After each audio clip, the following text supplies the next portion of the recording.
Beloved Community Talk. Well, welcome on this 24th day of November. I'm in Atlanta, Georgia. I don't know where you are in the world, but welcome to a special edition, Beloved Community Talks. And I say special because we're going to have a conversation today as people from our King Center team and family join me. This is going to be a post-election discussion. You know, there's been a lot of conversation about how polarized this nation is right now. We just came out of a presidential election, unprecedented of sorts. And many people have been concerned about the rising tide of hateful rhetoric in this country, as well as hateful acts, and concerned, frankly, about whether or not we were going to lose our democracy. And people have been really digging in on their political sides to the point that we are so polarized that we're at a place perhaps where it's difficult for Republicans and Democrats to find a way forward. And not just those who are elected officials, but I'm talking about those of us who are the citizens who elect our public officials. So we want to have a conversation because we are supposed to be the United States of America. But I just want to say something. You know, we've been in these different places before, perhaps not at the intensity of where we are today. If you remember, in the 2000 presidential race, there was a close call, too close to call, in fact. They called Gore the winner, and then they switched over and said that Bush was finally the winner. That was in 2000, and it, you know, red and blue. And then in 2016, if you remember, there was a small margin of victory between President Trump and Senator Hillary Clinton by 2.8 million votes. And then this time, Joe Biden, 9 million vote difference between him and President Trump. So are we really a nation suddenly divided is the question. Or have we always been a divided nation and just some things began to reveal themselves in the last few years? We know that hate crimes have increased over the last several years in our country. And hate has been given a platform to express itself, to engage. But I want to share this because, you know, my father shared a message about the other America. Those of us in the African community have always known that this has been a really divided nation. You know, we've been racially divided, obviously, a history that we've got to deal with, and hopefully will now come face to face with and really address it. We've been divided religiously, and definitely we have been divided economically. We always talk about the haves and the have-nots. Maybe we just brushed under a rug our division, and suddenly now, with the fans being flamed by President Trump, perhaps, as most of us have recognized, we see our division more.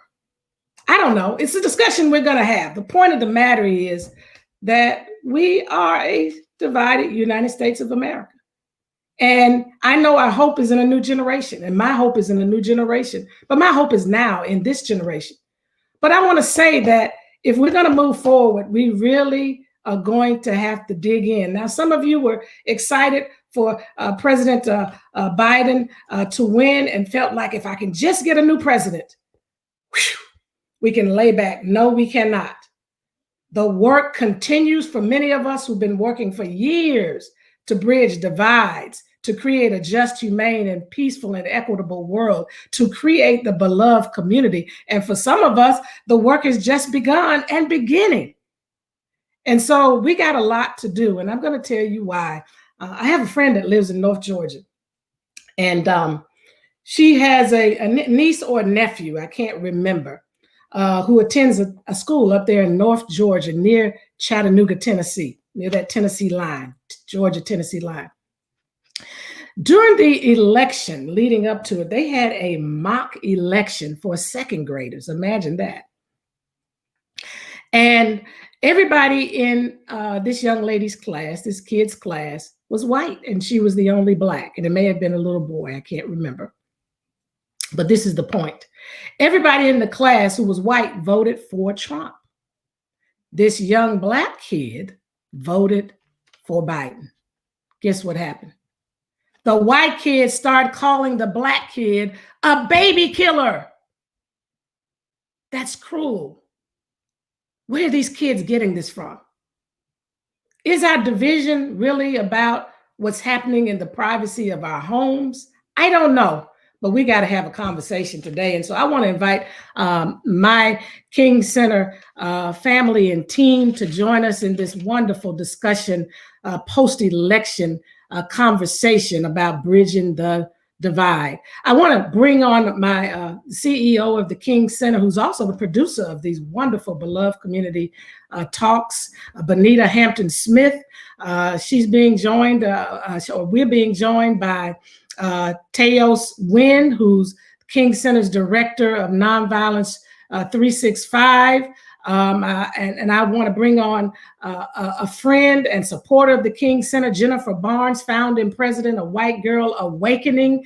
I want Delise Drain, who's my right and left hand, but she's also a King Center Nonviolence 365 trainer. I want to bring on my cousin. Can you imagine that? I want you to tell you, I have a white cousin, you all. We can talk about that later. I know that's going to confuse many of you all. Nick Thomas, who is an actor and a former U.S. congressional candidate out of Colorado. He ran as an independent. And then I want to finally bring on our youth and millennial engagement coordinator, Reverend Cameron Friend. I had to put the Reverend on there, Cameron. I'm sorry about that. But there's a lot of Reverends on this line, but we won't scare you with that because we are people who believe in creating the beloved community. More importantly, we are people that understand that at the heart of the beloved community and at the heartbeat of this universe is love, a thing called agape love, unconditional love. And that song was so true years ago, you all. What the world needs now is love, sweet love, but it ain't that kind of sweet and, you know, can we all get along love? It's the kind that Daddy really talked about, where you join it with power, because love without it is weak and anemic, as we know, and power without love is just abusive and reckless. And so thank you all for joining me today. Wow. Let's talk about the division, the divide. You know, I was talking to you all earlier and said that we really need to peel back that layer. We use a lot of words in this country, you know, no justice, no peace. What are we really talking about when we talk about justice? What are we really talking about when we talk about peace? You know, because for some people right now, getting to a President-elect Biden victory was the goal. And so for me, that's like negative peace, we call it in nonviolence. You know, they feel like that at least we can get past the tension, quiet things down, and have order. But then there are those of us who understand what Daddy talked about, true peace, which is not merely the absence of tension, but the presence of justice. And so what is this, when we say this nation is really divided right now, you know, what are we going to do about bridging the divide? What do we mean, or what do you mean when you hear the word divided, or even say that we are really divided? So anybody can just, you know, jump in here, because this is a conversation. So I think the millennials should lead. Cameron, I'm thinking the millennials should lead, and then we're gonna piggyback from you to kind of hear your perspective as a millennial. I'm very interested in understanding what are young people, you know, what they have on their minds, because I'm kind of like you, Dr. King, from a historical standpoint. We realize, for me, this is a manifestation of something that's deeply rooted, and so this is not anything new. But I'm not going to dive into that. I'm going to Cameron tells you millennials, and then, us old heads. Jennifer's a millennial too. And Nick, I think Nick's a millennial. Me, me and Delisa, you are all the ones who are not millennials. No. You know what? Jennifer has an old soul. Everybody on here has an old soul. I think I'm right on the cutoff. Somebody had to tell me I was a millennial. I didn't know. Okay, millennials, let's hear it. Yeah. Well, I think for one of the biggest things that's happening right now is that millennials, we have gone through since 2008 a major recession. We are now going through COVID-19. We've experienced systemic racism. There's a famed poet who said that we are the Trayvon generation. Since 2012, our worlds as adults have been shaped by police brutality, by racism, by economic injustice, political injustice. I mean, there's been criticisms all around. And so as we are looking into the world we see, there's the world that our parents and our forefathers communicated to us that we're supposed to be living in. There's an America we're supposed to be experiencing. But many of us have gone through a tremendous amount of tribulations. And so now where we are politically, where we see the rhetoric that's being used, we see the kind of political discourse that is not existing, that's not there. There's not this American unity that we were supposed to be seeing. So many millennials, if you look on the voting chart, a majority of us voted Democrat this year. A majority of us voted blue. And it's because we are so collectively involved in movements that are about social progress, making sure that the most people have what they need to have lives that are fruitful and that are equitable. So with everything that's happened, we have gone through so much trauma because of what we have experienced, what we have seen. We're under the worst student debt crisis in U.S. history. This is the first time in U.S. history where we are not doing better financially than the preceding generation before us.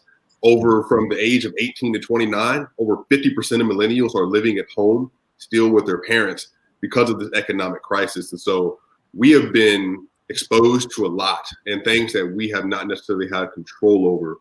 So what you are seeing right now from a lot of millennials is a response to a lot of the social injustices, not only that we've seen, but what we are experiencing as well. Yeah, I think my perspective on it is probably going to speak to the divide a little bit, because if I, speaking as a young, white, Southern raised, and probably on the cusp of that millennial generation, I am seeing, my age group and my peers doing better than their parents did. We're standing on the shoulders of people who, didn't have a whole lot when we were growing up, but we've been able to go and get an education and rise out of the trenches, so to speak. There have been some tough days, Cameron, and to what you were speaking about, Benita, we do sense that this is a compounded generational dilemma. Mm-hmm. And I personally, over the last 10 years, have done as much research and historical exploration so that I can understand what is this really about, and what historically have I not been taught, or was I not connected to growing up in the public school system in Birmingham, Alabama. Recognizing a very obvious divide, but not really fully being able to connect the dots as to why. Hearing certain things said in my community that was predominantly white, knowing that it wasn't kind or it wasn't nice and probably wasn't true, but not really knowing the truth because I wasn't connected to people of color to hear their stories and to gain understanding directly from them. So when we talk about divide in this nation, what I hear and what I see and the work that I'm engaged in trying to help bridge the divide is really just this unknowing of one another, because we've lived so separately for so long. And what, Cameron, you're speaking over most of our heads in the white community about the systematic issues and the systematic challenges. It's not, by and large, as when you're talking about general population, everyday people, this knowing of what we're voting against, are voting for when we vote red or we vote blue. We don't always draw the lines to, voting this way is going to mean that people in this community don't have that. It's not always that obvious in our community. And so I think a lot of the divide that I've seen through the work that I've been doing is just this really unknowing of one another, and this need to get back to a human level of connectivity, we need to get there. We've never been there. Right. Yeah. But I want to point out something before to Teos and Nick. I want y'all to jump in here. You just said something that you all kind of vote for, kind of what's working for you, what you're for. Is that what you said, Jennifer? What I was saying is Cameron, in a very intellectual way, has explained what he was saying was in regards to systematic racism and right. the dots that are connected there that come down to the human level of how your grandmother's impacted by that, for instance. Right. But you say you all vote in terms of what? I'm saying we have that understanding by and large as a community. But the point is that you all are voting out of your self-interest. Of course. Of course. And it's no different than in the Black community. We're voting out of our self-interest, out of our struggle, out of our oppression, out of the hand we've been dealt. And so that's something to explore later on. But Nick, I just wanted to point that out, that voting is very self-driven. Sure. And the point is there a point at which we can vote in a more expansive way, that I have these self-interests, but how do I consider the interest of others as well? And where is the ultimate connection point so that I can vote for the greater good and not just my own self-interest? But okay, Nick, what's your thought about this divide? I mean, do you even feel like we're divided? Do I feel like of course, I very much do.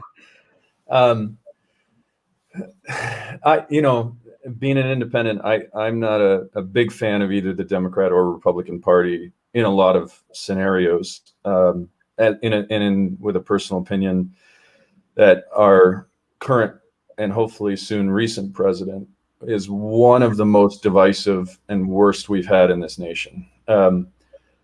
My fear, though, sadness is less that he lost this round and more that more people voted for Trump this year than did in 2016 by a large number. I think it was in the millions. And that, to me, was a scary indictment on where we still are as a society because of what, to me and a lot of people, he represents. When you're talking about voting for the greater good, we had a somewhat contentious Senate race out here in Colorado. And then, of course, we had the presidential election. And most of us, especially involved in politics, knew very clearly you didn't need polls, which nationwide weren't all that accurate, but you didn't need polls in Colorado to know that this year we would again go blue like we did 4 years ago. We used to be a purple state. We're very much a blue state now. And we knew we would go for Biden, and we knew we would go for our new senator elect, John Hickenlooper. And so when I voted, I believe everybody should vote, no matter which side, and hopefully as high turnout as possible. But when I voted, one of the selections I made, I didn't vote for the Democrat. And being an independent, I think that's okay and important to vote your conscience. I didn't vote for the Republican either, but I had a really interesting talk with a friend soon after who was pretty upset about it, because as much as she was not a fan of the Democrat, she felt that it was critical in this moment in time for all of us to vote for the Democrat. And I said, well, I knew the Democrat would win, and I didn't want to put his name down on my ballot at this time. And we got into this whole thing about, well, you have the privilege to be able to do that. What if another couple 100,000 people had done the same thing, et cetera, et cetera. So, and then you get into how do third-party elections work, and I'm a supporter of ranked choice voting. But it was a really interesting conversation about, again, the lesser of two evils, the privilege of being able to vote your conscience rather than voting for, in this moment, who will do the least harm, and how it affects all of us. You asked about millennials. You know, I think I also barely qualify, Jennifer, 83 baby. I don't know what you are, but I know that for millennials, a lot of us are in a worse position than our parents.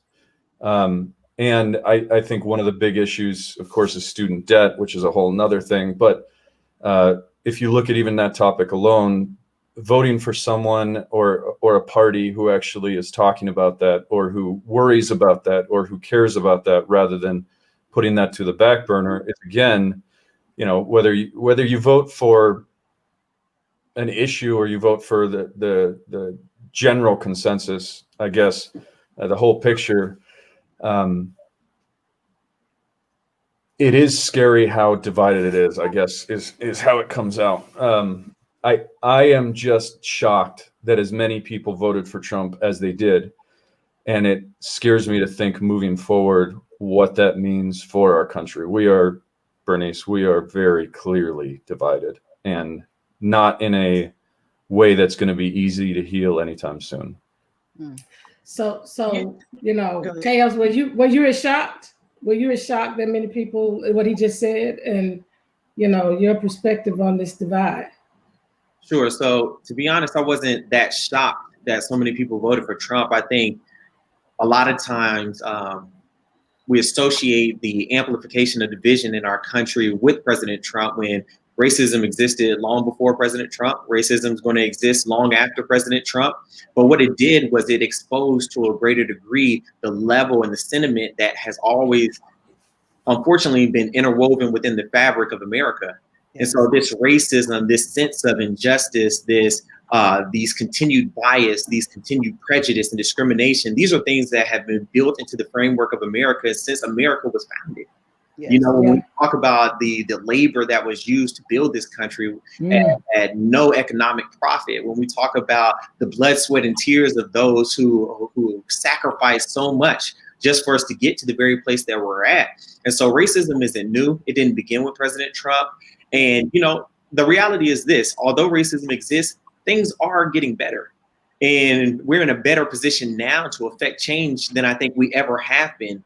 The one thing about exposure is, once discrimination, prejudice, and racism is exposed, when you see the millions of people that have backed President Trump currently, and you look at the underlying beliefs and principles that are being supported with President Trump, the greatest gift in all of this is that it's exposed.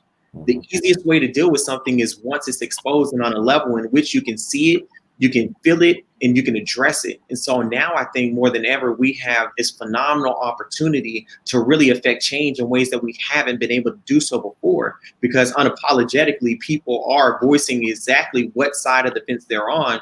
And now it's a matter of having conversations like this, where we bring the right people to the table, bring meaningful dialogue and exchanges, so that we can learn various perspectives that Jennifer mentioned, and that Cameron mentioned, and that Nick mentioned, where you're bringing different voices and you're bringing different perspectives to the table so that we can move forward in a meaningful way. But the reality is that it didn't just start now. And where millennials are concerned, I think one of the things that we've seen is that it's challenging as a millennial to look at the generation that's come before, look at the challenges that were experienced then, look at the generation before that, the challenges that were experienced then, and then you have this message as though voting is going to be the tell-all, end-all. And I think there has to be a level of transparency that lets people know that voting is not the sole solution to social change. It is an important ingredient. And now we still have to continue the process. We still have to hold people accountable. And now we still have to see through the changes that our country desperately needs right now. And wow. So go ahead. I wanted to make sure that we get those of us in this other generation in as well. But go ahead real quick, Nick, because I want to see what these elders have to say. I'm not so shocked that a lot of people voted for him. I was shocked that it went up. And I do recognize him as not the problem. I think he's the end result, or not, sadly, not probably the end, but he is the result of the symptoms that have been building for decades. My shock was simply that after 4 years, and the belief in the hope in human nature, to see the vote count go up for him was distressing.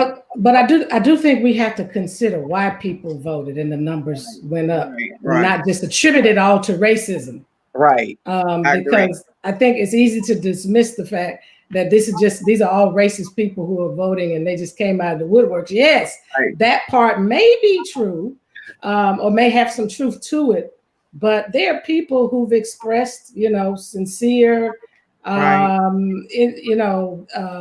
interest in the fact that he did some things for the economy for them. Again, It's very personal for many people. Some people are very devoted. They are very devoted to an issue, whether you're talking about pro-life. Some people are so pro-life that that's all they can see. And if any candidate says pro-choice, they're going to vote for the pro-life candidate. And so it's like, okay, we got to keep that going. Because I don't want us just to dismiss it and I'm not saying that's what you're doing, Nick, but so many people are dismissing, because really, again, what's behind the divide? And I want to get to that and move to how do we begin the bridge. So to my elders, and I mean that both ways. Okay. Delise. So, I feel a little funny coming behind Teos, because as you said in the beginning, there are a lot of elders on this phone, preachers on this line.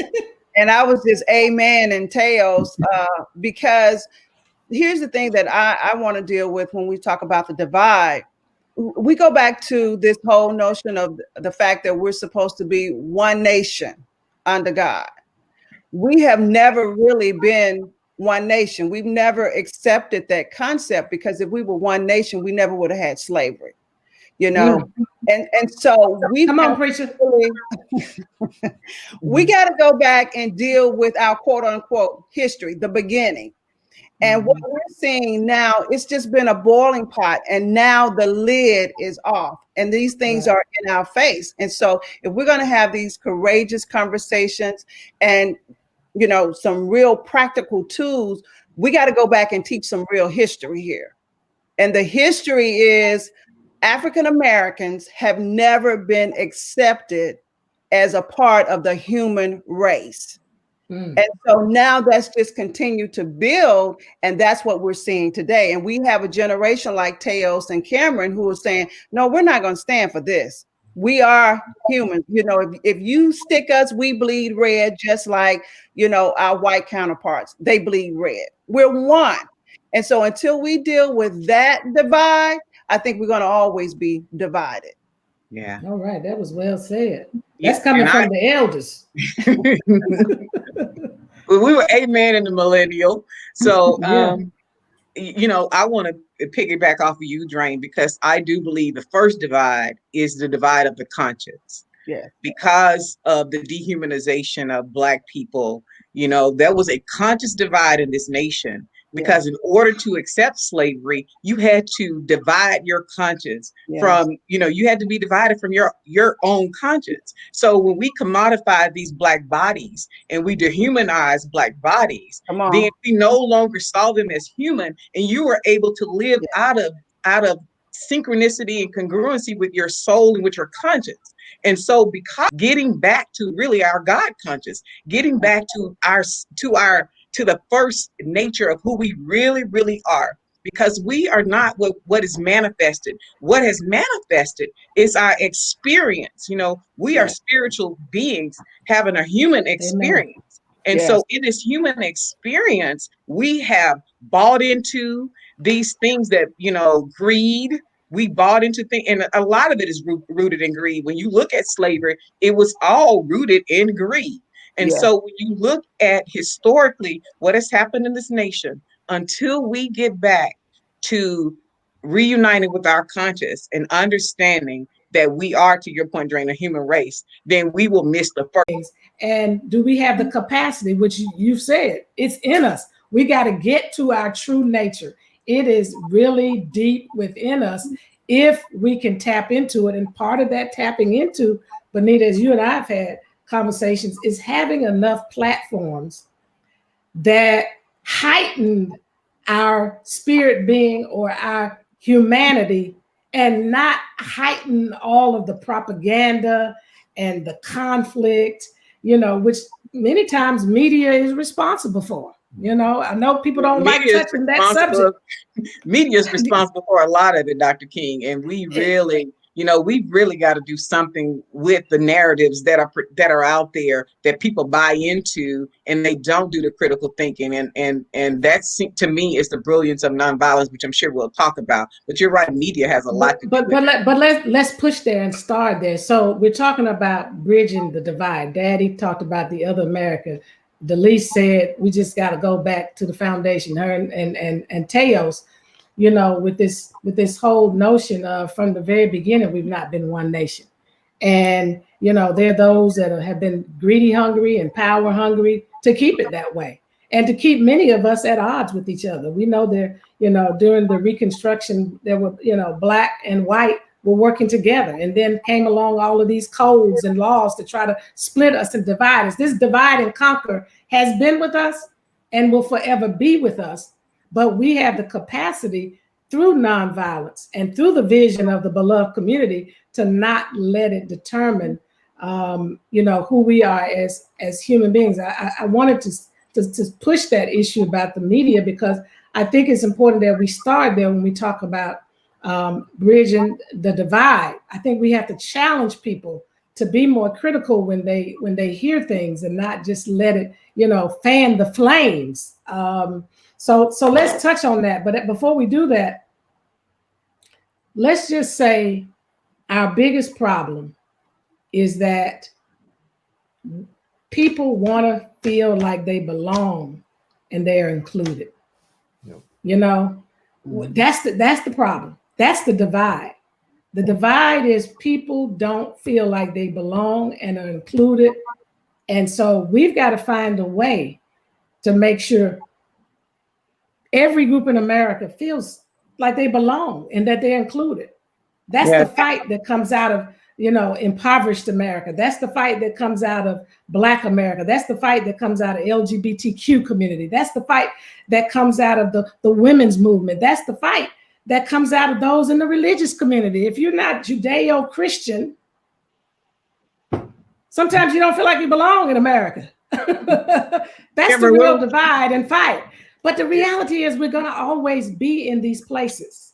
We're always going to have places we identify ourselves. But do our identifications have to tear us apart in our humanity is the question. So what say you, Cameron? I look like Cameron has something he's trying to say.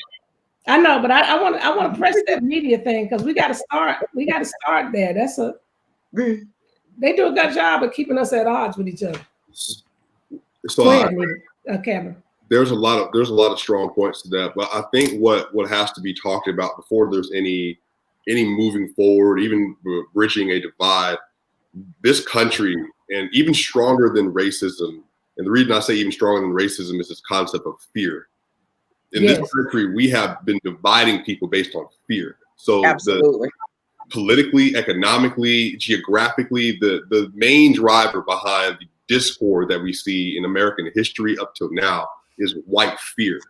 It's fear of losing religious power. It's fear of losing economic power. It's fear of losing land and title. It's like when you're combating things such as maintaining a city or maintaining a way of life, or even what we saw at the White House, the executive order to take out any instructions on diversity and inclusion.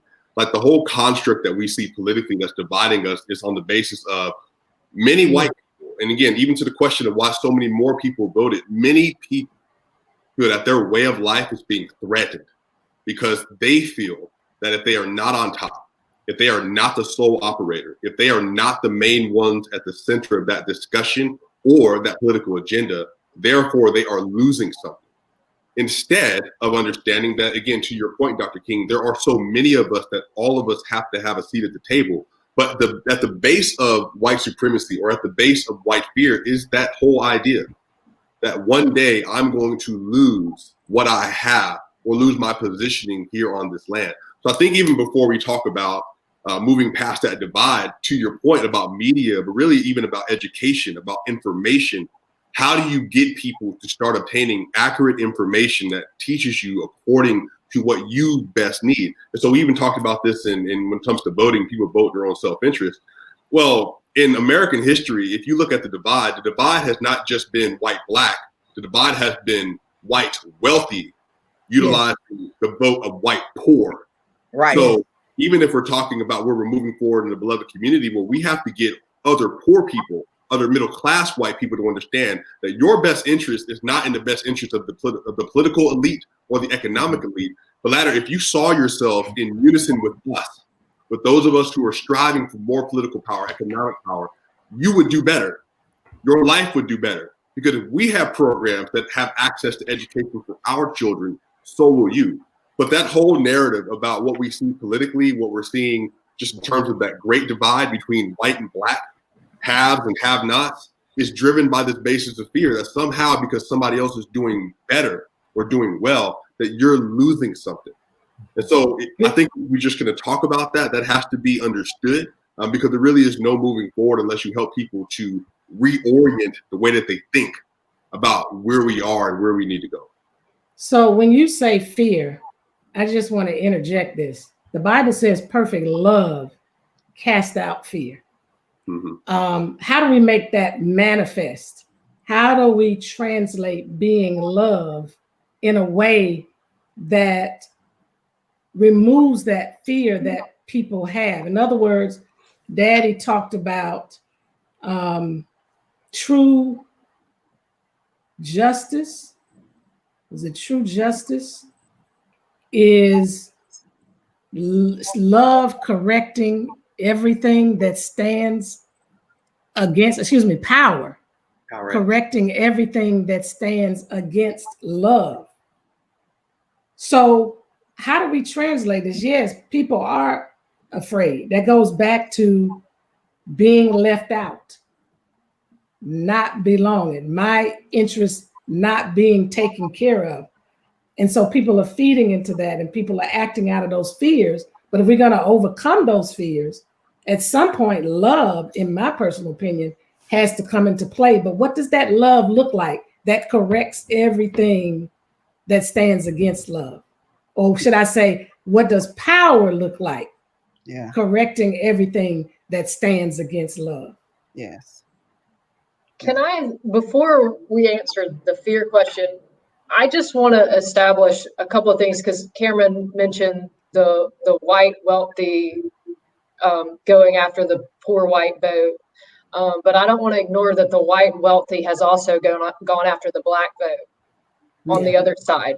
And then I also want to say that while there is a fear that white people have about Black people, specifically Black men, Cameron, we've had a lot of conversations about that. There's also a fear that Black people have about white people. I've had a lot of conversations, especially with Black men, saying, I don't want to get on an elevator with a white woman alone by myself. Or there is fear on both sides. And so I think when we enter into and start to unpack some of these systematic things that have been taking place for years and years throughout our whole history, we have to acknowledge that there are things on both sides in order for us to come and bridge that divide. And so when we talk about perfect love casting out fear, for me, there has to be a courage and a bravery to stand in the middle and be misunderstood by both sides for a little while we're gaining our equilibrium of in the tension point in between. And that's what I experienced this election cycle was, no, every white person is not racist.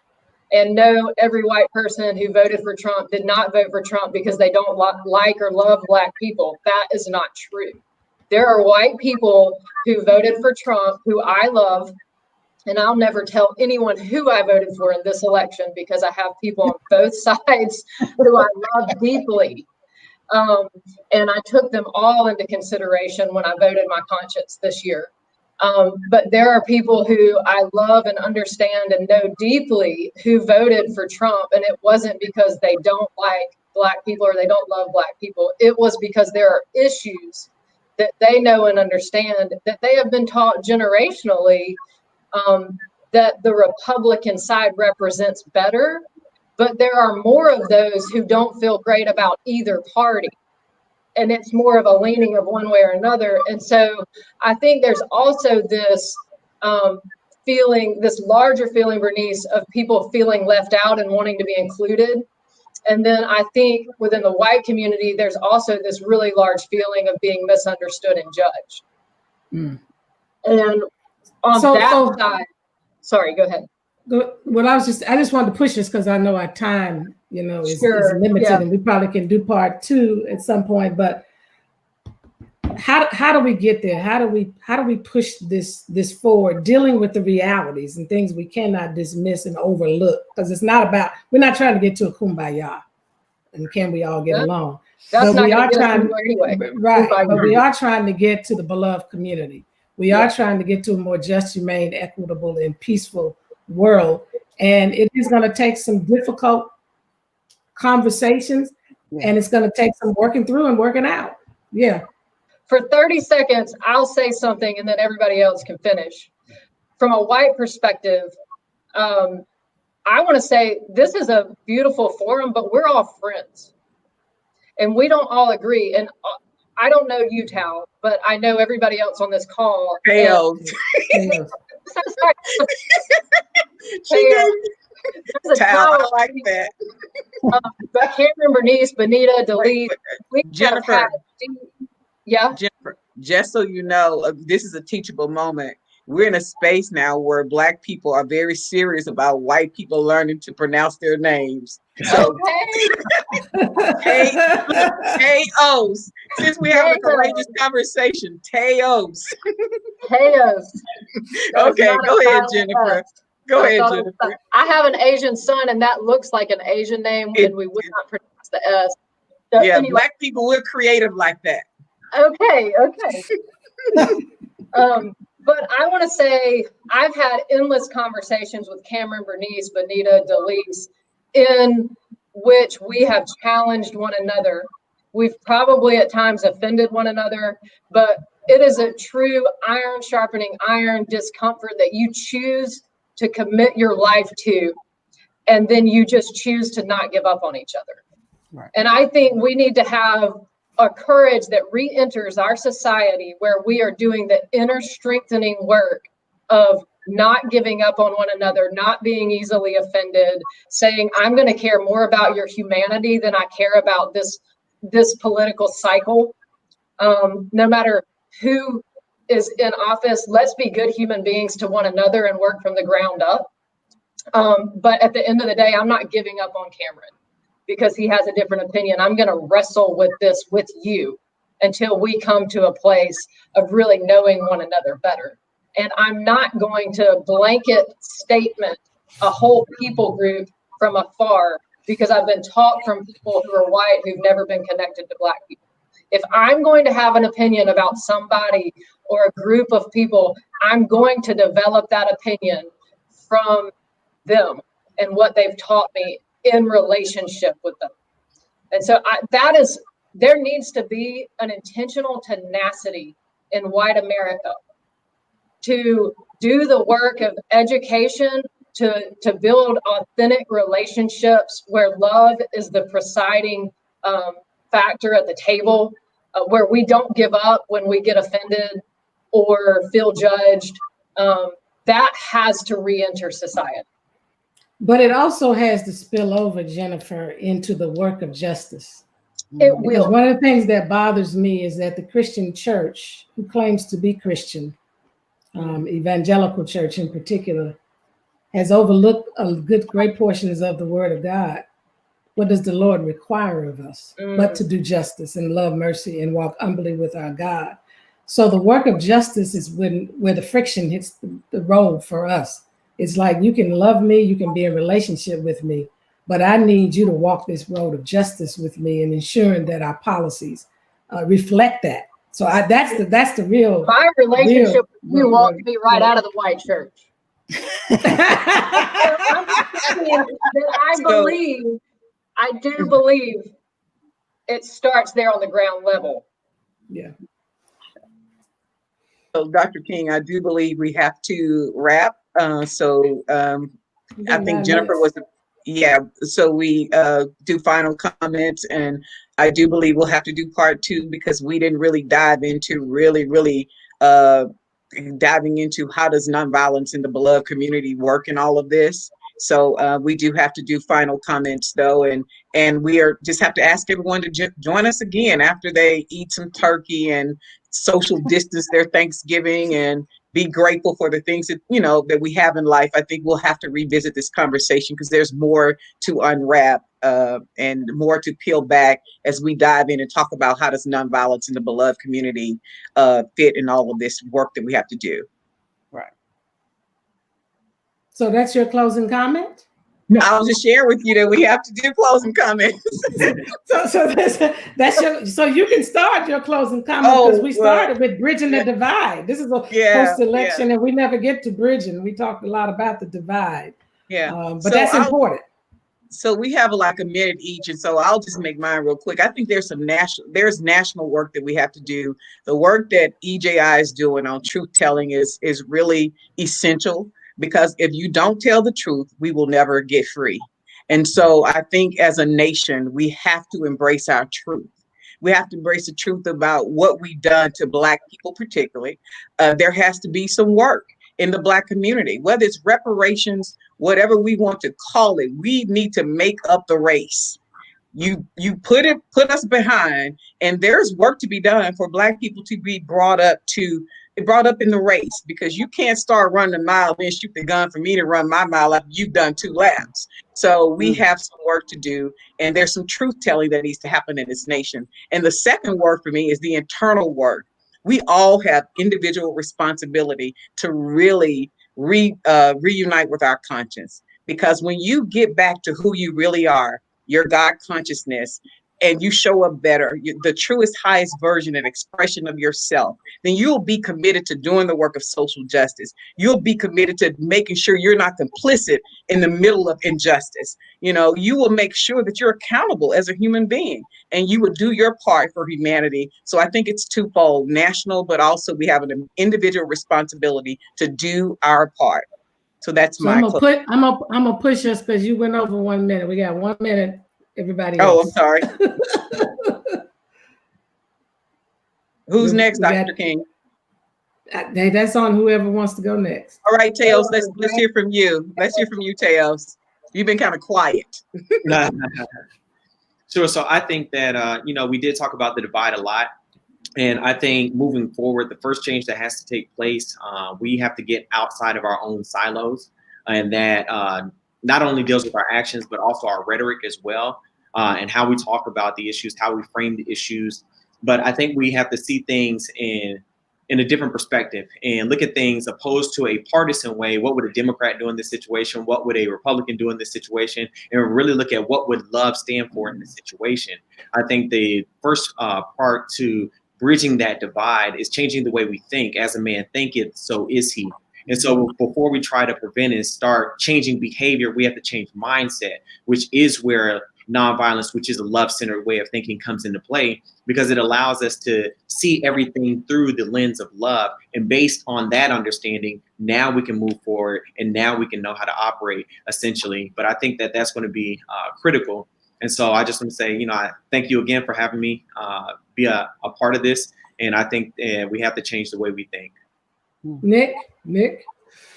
Teos, I appreciate that. I talk about silos a lot in the way we see and feel things and how society has moved, sadly. We need to be able to walk a mile in another person's shoes.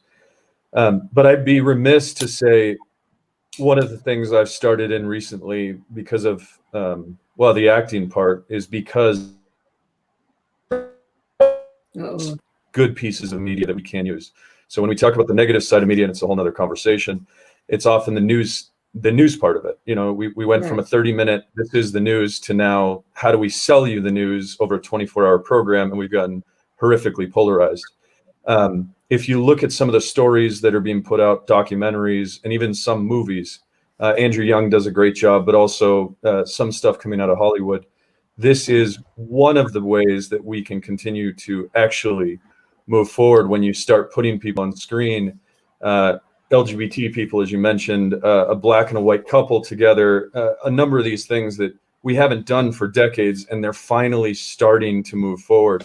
I think if you use media in the right way, it will be one of the bridge qualifiers that we're able to harness in the future.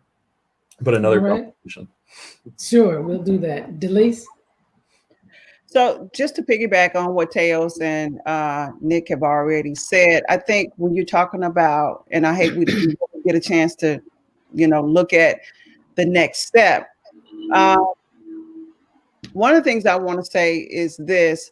I think when we look at doing part 2 or 3 or whatever of this platform, that we consider bringing on people from various other communities. Because if you're talking about giving them a voice and really bridging the divide, we need to be able to have these courageous conversations with people who don't always agree with us, other than, those of us who are here today. And then the other thing I want to say, that when we're really ready to talk, Dr. King, I think we have to deal with the system that's driving this whole thing, because it's all about money. There's money in keeping us divided. But when we're ready to tackle that, that's a real courageous conversation. Yeah, amen to that. Okay, Cameron?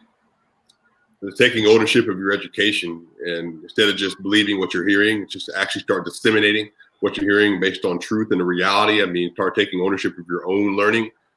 There's tons of credible resources outside of the conventional ways of media that you can be learning about what's happening in current U.S. history, what's happened in our world, and how we got here. So I think that's one of the most important things you can do. It's just finding ways to educate yourself with accurate information to help you to understand these issues better. Jennifer? Oh, I thought I already finished.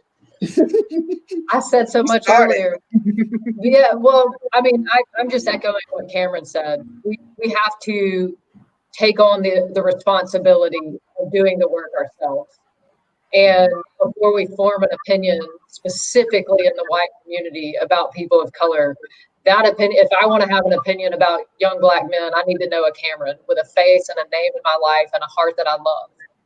And that's the challenge that White Girl Awakening is putting out to white people, is to enter into the bravery and the courage to proactively live a life of curiosity of one another.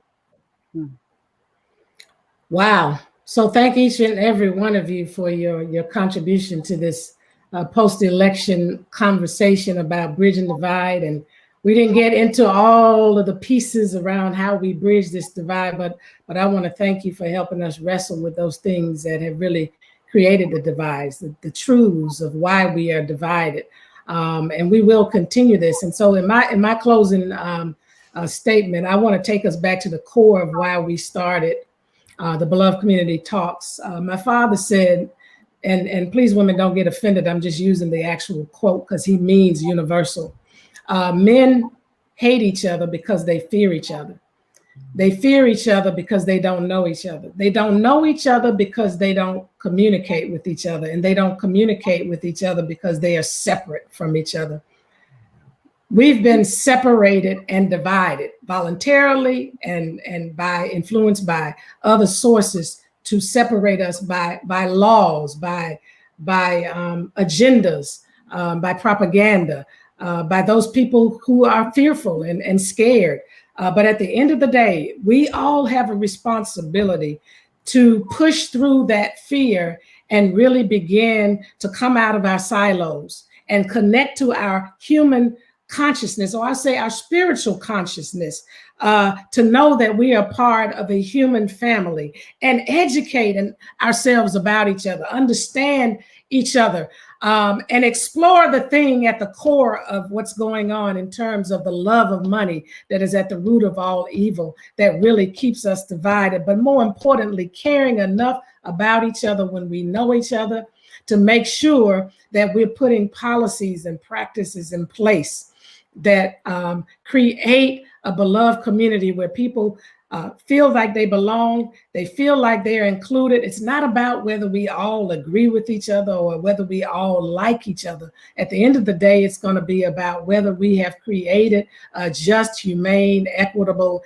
and peaceful culture and climate. We can have our political parties, we can have our different perspectives, we can have our different beliefs, but do we care enough to come together to understand each other and to wrestle with a common win-win pathway forward? That's what nonviolence is about, and it's about 365 days, and it's taken us on a journey to the beloved community. Thank you for joining us this afternoon for Bridging the Divide, a post-election conversation with my King Center team and family. And I do hope you have a wonderful, safe, healthy Thanksgiving, and be grateful. My grandfather said it best: be grateful and thankful for what you have left. All is not lost. We still can move forward and win for all of humanity. I love you and I appreciate you. Good day.